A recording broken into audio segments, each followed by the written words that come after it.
What's up, YouTube? It's your Lord and Savior, King D353 here. And if you're one of my wrestling fan subscribers, then you already know why I'm here. TLC has just finished, and I'm here to give you the recap on what happened tonight. And it was a much better pay-per-view than everybody thought would be. But anyway, let's get started with the pre-show. Now, as per usual, I didn't watch the entire pre-show, but I did get to see two of the major parts of it. Part one being Dolph Ziggler answering questions asked by WWE fans, which I don't remember most of the questions, to be completely honest with you. They were lame ones anyway. But let's go to the important part, the match. The pre-show match was Gold and Stardust versus the New Day. Stardust sporting some interesting green attire.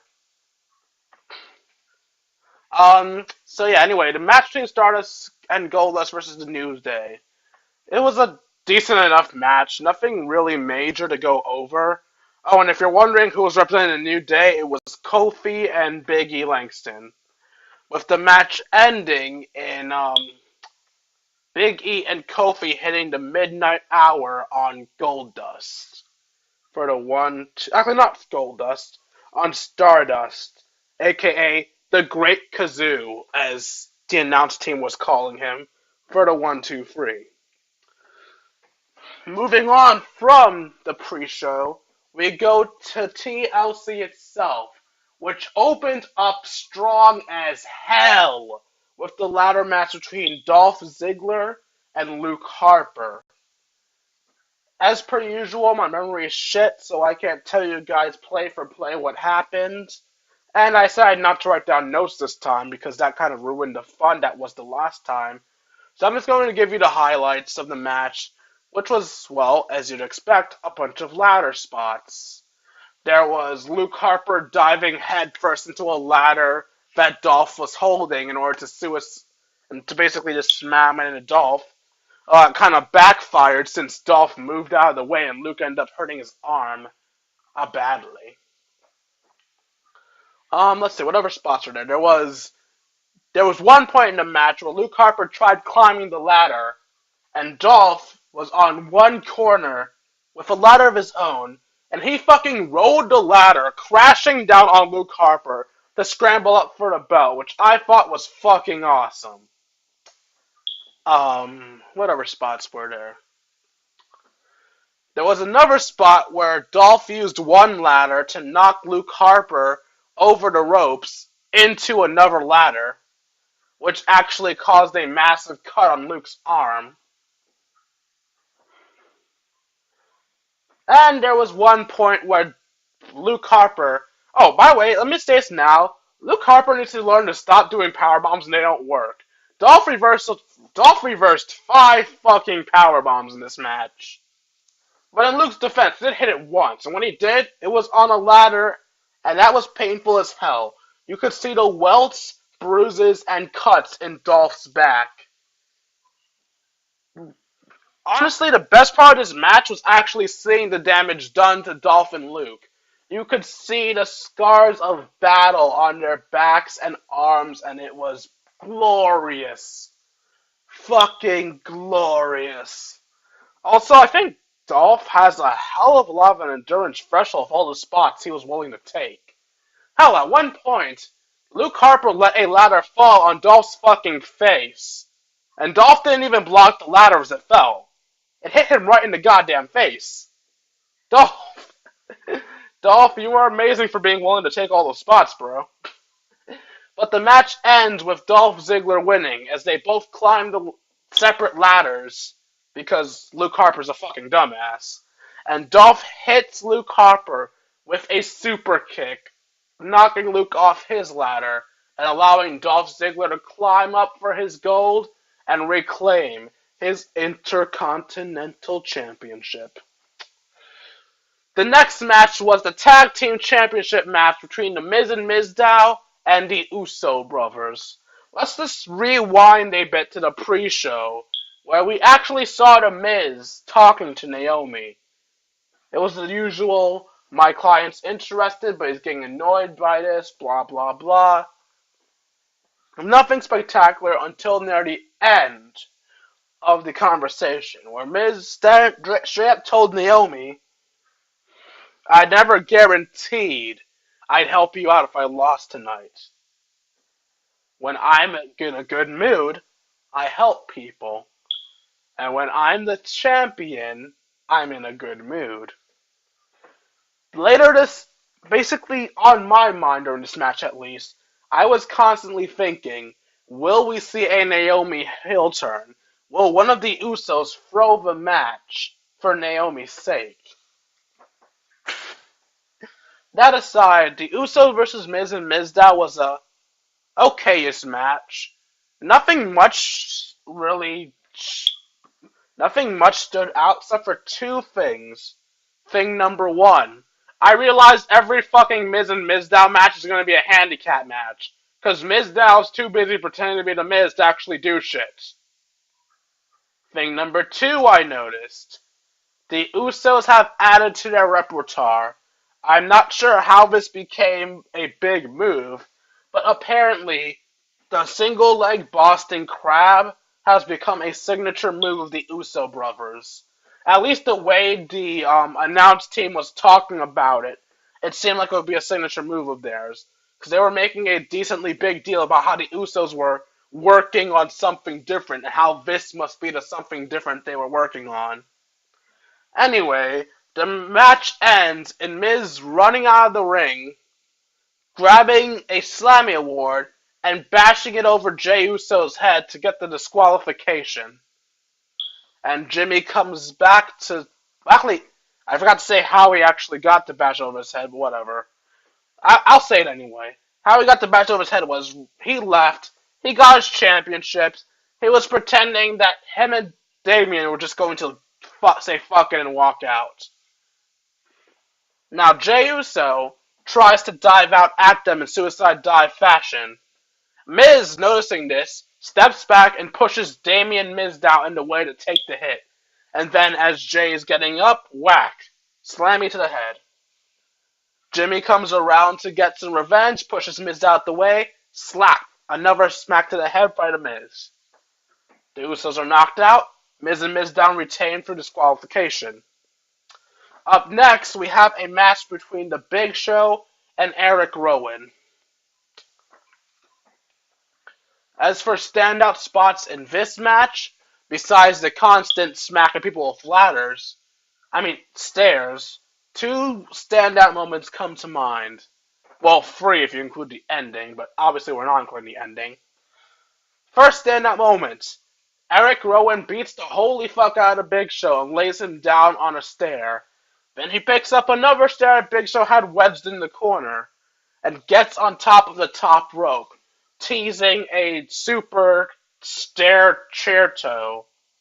Yeah, there we go. Concerto. Teasing a super concerto. Naturally, WWE does not have the balls to pull off that spot. Then again, no one has the balls to pull off that spot. It would probably kill Big Show. Big Show rolls out of the way, and this basically just slams in Eric Rowan's head. Now a dazed Eric Rowan rolls out of the ring, only to get speared by the Big Show through a wall of stairs that they had made earlier in the match. Don't ask me why they made a wall of stairs, you just did. And Big Show happily speared Eric Rowan through it. The match ends with Big Show chokeslamming Eric Rowan onto some steel steps, and then knockout punching Eric Rowan. Now this ending was a bit interesting because you'd think, oh, knockout punch, Big Show will just pin him, win clean. Not really. They did make Eric Rowan look strong in this ending. They had Big Show use the stairs, pin Eric Rowan under them, and then sit on top of the stairs during the pinfall. And during the pinfall, you could clearly see that Eric Rowan was not knocked out. He was trying to push the stairs off of Big Show. So although Big Show looked strong by winning the match, Eric Rowan looked strong by not truly being knocked out by the knockout punch. With Big Show versus Eric Rowan out of the way, next comes the match that everybody assumed would be the main event. Because fuck John Cena. John Cena's the worst thing ever. Mrr. The stupidity of WWE fans sometimes. Whatever, this is neither here nor there. The next match is John Cena versus Seth Rollins in a tables match. Um, so let's see. Highlights of this match. Well, J&J looked strong-ish. As strong as they could look, I guess. I mean, they are basically joke characters, so they actually put a decent beating on Cena for who they were. In fact, they downright saved Seth Rollins in this match. I'm just gonna fast forward to like a third way for the match at quite possibly one of the biggest parts of the match. But first, let me explain that the ref is knocked out because John Cena, while attempting to AA Seth Rollins, accidentally knocked Seth Rollins' leg into the ref's face. Now, fight. There's still a table in the middle of the ring. Cena hoists Seth Rollins up. AA, Seth Rollins goes through a table. But the ref is knocked out. In comes J&J to beat the holy crap out of Cena and get rid of the evidence that Seth Rollins was put through a table. Oh, don't worry, more tables will be broken. A little pissed at J&J for fucking up his fun, Cena does what we haven't seen in quite some time. A double finisher. In the same fashion that they do in the video game, in fact. Cena put them both in both J&J in the corner, hoisted them both up on his shoulders, and double AA'd them through another table. At this point, J&J are out of the match for good. Unlike before when they were out of the match temporarily. With J&J now for a table, it's back to Cena and Rollins. Fight. Seth and Cena both end up outside the ring on the apron. And after a few back and forth punches, they both end up falling through two tables at the side. At this point, the ref that was originally knocked out is now awake and trying to decide who the fuck just won because they both fell through at the same time.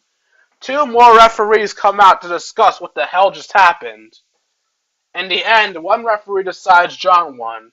Another referee decides that Seth Rollins won. Senior official Earl Hebner, very rudely I might add, knocks both of their hands down, and then says to restart the match, resulting in Seth attacking Cena from behind, attacking Cena with his Money in the Bank briefcase. More fighting. Cena regains the upper hand again because he's John Cena. Seriously, he has the power advantage. He's gonna get the upper hand. That aside, as Cena's closing in on victory once more, Big Show comes out. Hi, Show. What are you? Oh, you're gonna beat up Cena. Okay then. Punching. And as Big Show beats the fuck out of Cena, dun dun dun. Roman Reigns' music hits, and the Samoan Shield member comes out of the audience, comes into the ring, and starts laying the smackdown on the Big Show, ending in a Superman punch into a spear through a table set up in the corner during the match by Seth Rollins. Seth Rollins then tries to get the upper hand on Roman Reigns by hitting him with his briefcase. Sadly for Seth Rollins, Roman Reigns ducks the briefcase, Superman punches Rollins, leading to Rollins getting AA'd by John Cena through a table. Yep, at the Royal Rumble, we will be seeing John Cena versus Brock Lesnar for the third time. Well, for over the third time, but the third time in recent memory. So yeah, with Roman Reigns' help, Cena wins.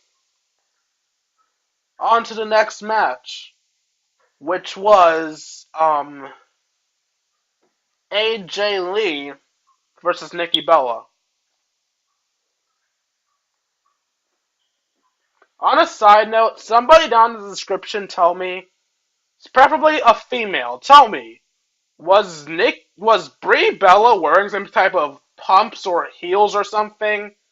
Because while the Bellas were talking, I noticed that Brie Bella looks taller than Nikki, despite them being twins. So any females who happen to watch this video, please comment down below if you saw any heels on her or something. Anyway, moving on. The match between AJ and Nikki. Not many highlights to talk about here.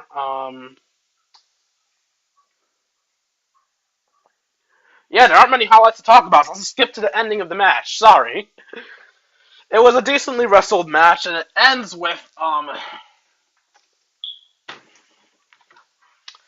AJ hits the Shining Wizard on Nikki Bella and goes for the pin before Brie pulls Nikki's foot on the bottom rope. The ref, of course, notices this obvious violation, and he tosses Brie bans Brie from ringside. As Brie's leaving and AJ's distracted, Nick slowly turns to face Nikki, remembering, oh yeah, I'm in a match. I shouldn't be taking my eyes off my opponent. Nikki sprays Brie in the eye with what Zoe claims was pepper spray. We can't tell who couldn't see the ball directly, but based off how AJ reacted at the end of the match, it was pepper spray. And then she goes on to hit her with that knockout elbow of hers, and then rack attack, and then 1, 2, 3, Nikki Bella retains her title. So everybody who does not want AJ back in the title hunt, congrats! AJ is out of the title hunt. Hopefully. It looks like the next person to go for a title just might be Naomi, based off the push she's been getting. So, yeah, that's something to look forward to. Anyway, moving on to the next match, Jack Swagger versus Rusev, which I must say was a disappointing match. Starts off with Jack Swagger being all strong and shit, beating the holy fuck out of Rusev. Rusev is just being turned into Swagger's bitch for most of the match. Until Rusev slips out of the ring and Swagger goes after him. Luckily, no. I'm going too far. I don't remember what leads to Rusev getting the opportunity to do this. Oh, right, I remember now. Swagger, after beating Rusev up enough, or at least he assumes it's enough, goes for the Patriot Lock, which Rusev rolls through and counters into the Accolade. Now, at this point, I was going, Swagger, please don't let this be a squash match. And Swagger started to fade. And as the ref was about to call for the bell, boom, Swagger suddenly regains consciousness, hoists Rusev up, and slams Rusev into the ground. The match goes on. Swagger once again goes for the Patriot Lock, this time actually locking it into Rusev, only for Rusev to feign about to be tapping out, and then just to kick Swagger off. At this point, Rusev rolls out of the ring to get some distance between him and Swagger Swagger goes right after him, only to get knocked out by a jumping super kick to the face. Rusev rolls in, and the ref starts to count. 1, 2, 3, 4, 5, 6, 7, 8, 9. Swagger slips back in, only to get super kicked as soon as he's inside the ring. And at this point, we all know what happens. Accolade, Swagger fades, Rusev wins once again. One thing I will give this match credit for, though, is the fact that this is one of the few matches where they truly show the animosity between each of the people based off what happened before. Normally, Lana would have her little speech about Putin and America sucks and shut up and blah blah blah. But as soon as she started speaking, Swagger did not waste time in entering the ring. He did not let her say anything.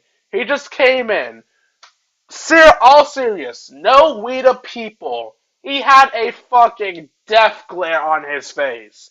Although I didn't like the match, I did like the fact that they had Swagger come in like that, showing that this wasn't just a wrestling match for a championship. This was Swagger pissed the fuck off and ready to kill Rusev. Sadly, it didn't go as he planned. So with all those matches done, it came time for the main event. A tables, ladders, and chairs match between Dean Ambrose and Bray Wyatt. And oh my fucking god, this match! It's official, Dean is the new hardcore champion of the WWE. Well, the hardcore championship actually isn't a thing, but you know what I mean. Ugh. Dean Dean might not be the most technical wrestler with his obsession with punching people, but God, if you put Dean in a hardcore situation, he will make beautiful, beautiful things happen.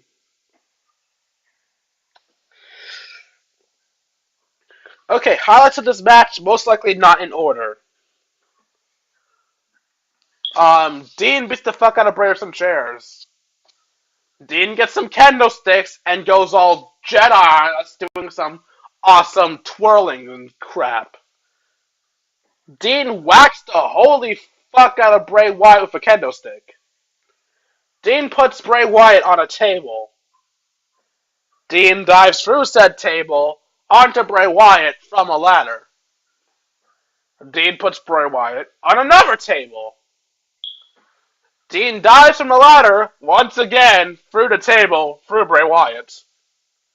Dean puts Bray Wyatt up on the ropes, puts a steel chair under his head, and Golantin leg drops him onto said steel chair. Let's see, was there any moments of Bray? I think there were moments of Bray. Oh, right, Bray threw Dean into a ladder leaning against the turnbuckle. That's about all Bray got. So at this point, the match is coming to a close, with Dean Ambrose, supposedly in control. Actually, no, there was never a hardcore moment with Bray Wyatt. Bray Wyatt body slams Dean, scoop slams Dean onto a chair, and then does his little running senton to Dean while he's on when I say chair, stairs. And then he running sentons Dean while he's laying on the stairs. Anyway, back to the closing moments of the match. Bray regains control and manages to go for Sister Abigail. 1, 2, Dean kicks out. Bray stares in disbelief and then does a little spider thingy before going for another Sister Abigail. This time, Dean reversals it into a Dirty Deeds, DDT version, obviously.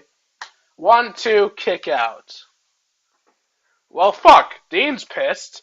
Time to toss Bray out of the ring and start gathering the toys.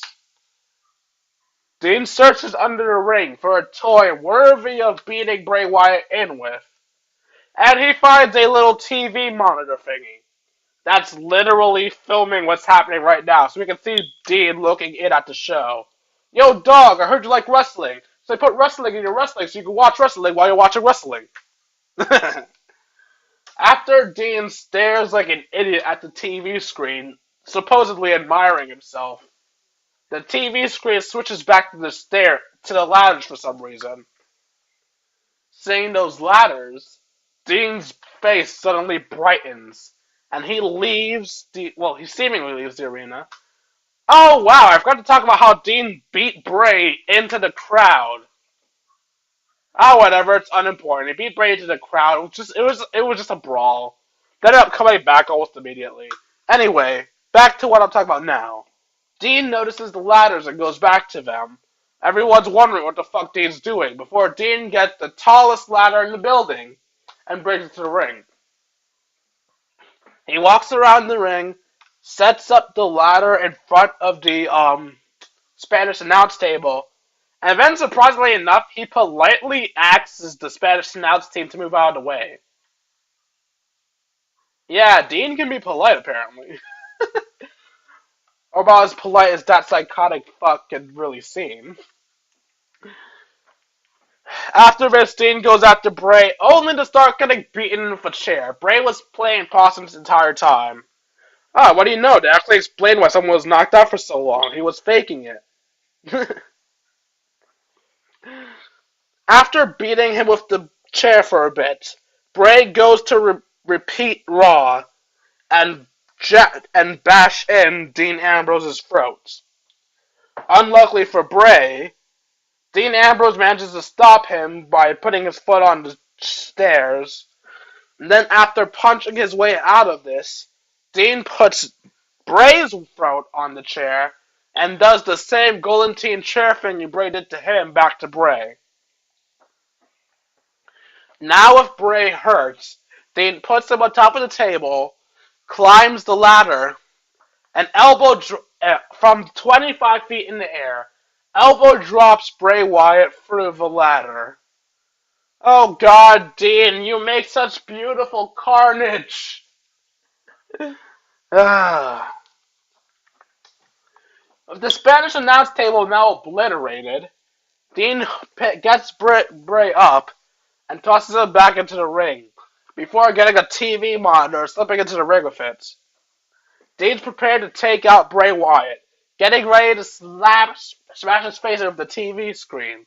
But as Dean goes to do it, the TV screen explodes in Dean's fucking face. At this point, Dean seems to be heavily damaged.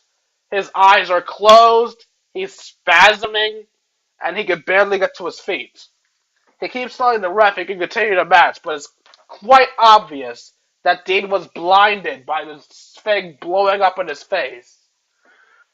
With the opportunity seized, Bray Wyatt comes in, hits Sister Abigail for the 1-2-3. Your winner of the main event, Bray Wyatt.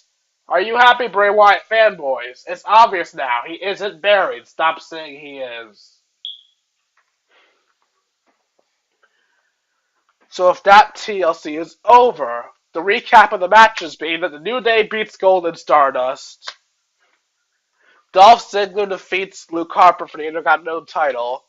The Miz and Mizdow retain the Tag Team Championships through DQ. Big Show defeats Eric Rowan by pinfall. John Cena defeats Seth Rollins by table. Nikki Bella retains her Divas Championship by pinfall.